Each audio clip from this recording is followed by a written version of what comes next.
Guys, तो मैं अभी आपको बताने वाला हूँ कि इसका जो रेशियो का मैंने आपको ऑलरेडी पिछले आपकी वीडियो में बता दिया है कि इसका रेशियो कैसे यूज करना है। तो मैं अगर वो ऐसे अगर स्टेप्स फॉलो नहीं करते हो तो उसमें क्या डिफेक्ट्स आता है मैं उसके बारे में बताऊंगा। अभी जो मेजर डिफेक्ट आता है वो होता है श्रिंकेज। अभी आप पूछेंगे कि श्रिंकेज इफेक्ट क्या होता है। अभी श्रिंकेज एक ऐसा डिफेक्ट है जिसमें अगर आपका रेशियो में मिक्स नहीं हुआ है, ये तो अनक्योर्ड रेजिन है, यानी साइड से आपने स्क्रेप नहीं किया है, जहाँ पे वो रेजिन पार्ट 2 के साथ मिक्स ही नहीं हुआ है। तो अगर आपने पोर कर दिया मोल्ड में या तो फिर उसके साथ आपने टॉप कोट किया है तो स्टार्टिंग में तो अच्छा दिखेगा, बट द मोमेंट वो क्योर होना चालू हो जाएगा आपको एक रिंकल्स दिखेगा, यानी लाइंस लाइंस दिखेगा। अभी मेजर कॉज श्रिंकेज का एक ही है कि आपका uncured resin, and second major cause अगर उसमें आप देखना चाहे तो एक है कि टेम्परेचर का।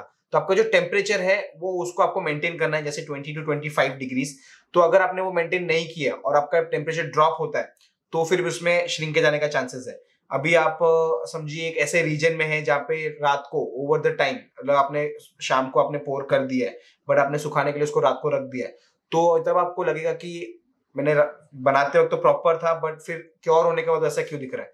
तो अगर आपका टेम्परेचर डिफरेंस आ जाएगा कि आपने बनाते वक्त शाम था दोपहर था तो आपका टेम्परेचर था ऑलमोस्ट 20, बट देन वो धीरे धीरे रात को ड्रॉप होते गया 17, 16, 15, तो आपका श्रिंकेज का इशू आ सकता है। तो इसके लिए एक सोल्यूशन है कि आप श्रिंकेज ना आए उसके लिए आप टेम्परेचर मेंटेन करें। जैसे आप एसी को एक प्रॉपर टेम्परेचर पे सेट करके रख सकते हैं जब तक वो क्योर नहीं होता तब तक। एंड सेकेंड इज कि आप एक हैलोजन लगा सकते हैं जिससे वो जो उसका हीट चाहिए उसको 20-25 डिग्रीज का, तो एक प्रॉपर डिस्टेंस पे आप लगा के उसको वैसा रख सकते हैं।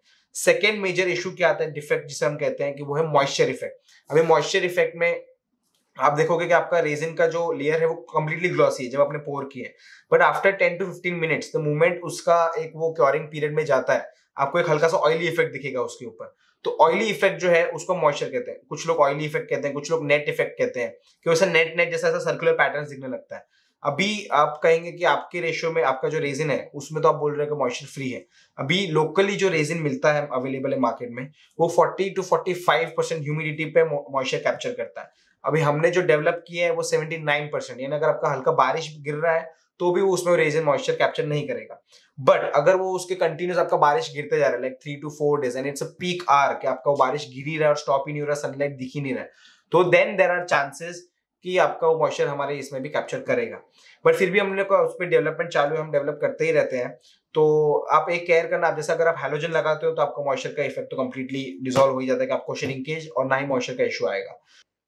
There's one more point, मतलब और एक पॉइंट है जो पॉट लाइफ के ऊपर है। पॉट लाइफ तो मैंने आपको बताया कि वो ऑलरेडी आपका जो मिक्सिंग टाइम है उसके बाद आपके पास जो पोर करने का आपको कितना टाइम मिलता है, that is your pot life. But pot life also depend, जैसे अगर मैन्युफैक्चरिंग हमने लेबल के ऊपर लिखा हुआ है कि पॉट लाइफ इज 20 मिनट्स, तो that is for 100 grams of resin, मतलब 100 ग्राम्स जब आप मिक्स कर रहे हो तो उसका pot life is 20 minutes. But अगर आप उससे ज्यादा कर रहे हो, जैसे कि आप अगर आपको एक बड़ा आर्ट अगर आपने 1 kg कास्ट किया, मतलब 1 kg आपने एक ग्लास या एक बकेट या बाउल में डाला है और आप उसको मिक्स कर रहे हो, तो जरूरी नहीं कि आपको उसका भी टाइमिंग आपको 15 to 20 मिनट्स मिलेगा। जितना आपका वॉल्यूम बढ़ेगा उतना आपको टाइम कम मिलते जाएगा। जैसे कि अगर आप रेजिन नोवा ले रहे हैं एक ग्लास में एंड हार्डनर ले रहे हैं उसको मिक्स कर रहे हैं, आपका टोटल जो अमाउंट बन रहा है वो 100 ग्राम्स बन रहा है, तो 100 ग्राम्स बनने पे आपको 20 मिनट्स मिल रहा है। बट आपका आर्टवर्क का साइज बहुत बड़ा है, आपने 3x2 फीट आर्टवर्क बना रहे हो, तो आप बोल रहे हो कि जैसे मिक्स करते वक्त रेजिन गर्म होने लग रहा है। अभी गर्म होने इसलिए लग रहा है बिकॉज उसका वॉल्यूम बढ़ गया, तो उसको एक्सोथर्म का जो करना है, जो प्रोसेस उसका स्टार्ट हो रहा है, उसको एक्सोथर्म निकलने को जगह नहीं है, तो इसके कारण वो गर्म होना स्टार्ट हो जाता है और वो उसका प्रोसेस फास्ट हो जाएगा। तो आपको 10-15 की जगह पे आपको 15 to 20 मिनट्स की जगह पे आपको 10 या 12 मिनट्स मिल सकता है। सो आप इसमें केयर करें कि अगर आप एक बड़े कंटेनर में बना रहे हो तो उसको छोटे छोटे ग्लासेस में डिवाइड कर दो।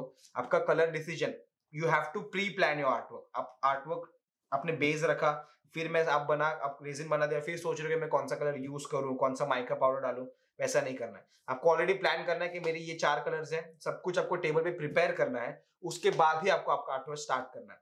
तो स्टार्ट करने के बाद भी आपको पोरिंग आपका फास्ट कर देना है। जैसे ही वो फ्लैट सरफेस पे जाएगा, आपने उसको 2 mm में आपने 2 mm का कोटिंग कर दिया तो फिर कोई इशू नहीं आएगा, पर जब तक वो ग्लास में है तब तक वो हीट होते रहेगा और चांसेस होगा कि कभी आप करते करते आप कुछ लेने जा रहे हो करने जा रहे हो तो उसमें ज्यादा हीट हो चुका है।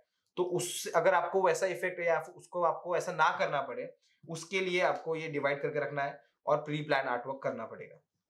तो ये स्टेप्स आप फॉलो करें ताकि आपका जो फाइनल इफेक्ट है, जो ग्लॉसीनेस है, उसमें कोई भी एक हार्म ना हो and then you can deliver your client the proper glossy finish.